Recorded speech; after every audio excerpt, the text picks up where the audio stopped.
नमस्कार दोस्तों, मेरा नाम है हरीश साहू। दोस्तों, मैं आप लोग को रीजनिंग पढ़ाता हूँ जो कि सभी प्रतियोगी परीक्षाओं के लिए इम्पॉर्टेंट है।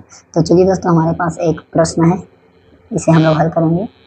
तो प्रश्न कहता है कि फिल द सीरीज। ठीक है, हम लोग पढ़ रहे हैं नंबर सीरीज, जिसमें ये प्रश्न है कि जो श्रेणी दिया है, जो सीरीज हमें दिया है, जो श्रेणी हमें दिया है, उसे हम क्या करेंगे, हल करेंगे। ठीक है, तो इस प्रकार से आपको श्रेणी दिया हुआ है, आप इसे देखिए। ठीक है, और इसमें दोस्तों हमें यहाँ पर वैल्यू को बताना है कि यहाँ पर जो संख्या आएगी वह कौन सी आएगी। ठीक है, तो हमें दिया है 25, 30, 36, 42, 49।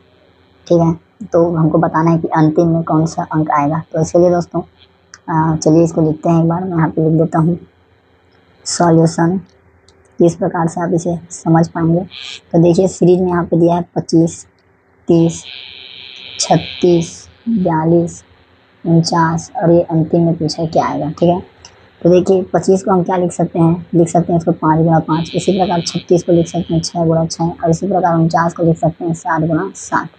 ठीक है, अब ये जो 30 है, ठीक है, तो इसको मैं क्या लिख सकता हूँ, 5 गुणा 6 लिख सकता हूँ। ठीक है, और ये जो 36 है, इसको 42 है, इसको लिख सकता हूँ 6 गुणा 7। और ये तो देखिए, ये जो पद आया, यहाँ पर हमारा 5 है, यहाँ पर 6 है। ठीक है, तो यहाँ पर दोनों में क्या हो गया, +1 बढ़ गया। यहाँ पर 6 है, यहाँ पर 7 है, दोनों में क्या बढ़ गया, +1 बढ़ गया। उसी प्रकार ये जो अंतिम अक्षर आएगा वो 7 गुणा 8 के रूप में रहेगा। ठीक है, जैसे यहाँ पर 7 है, यहाँ पर 8 है, तो यहाँ जाके क्या हो रहा है, ये +1 हो रहा है, बढ़ जा रहा है। तो 7 अट्ठे कितना हो जाएगा दोस्तों, 56। ठीक है, तो हमारा जो राइट आंसर है वो है दोस्तों बी। ठीक है, तो आंसर हमारा क्या आ गया, 56। ठीक है दोस्तों, बहुत बहुत धन्यवाद वीडियो को देखने के लिए। ज़्यादा से ज़्यादा दोस्तों इसे शेयर करें, लाइक करें।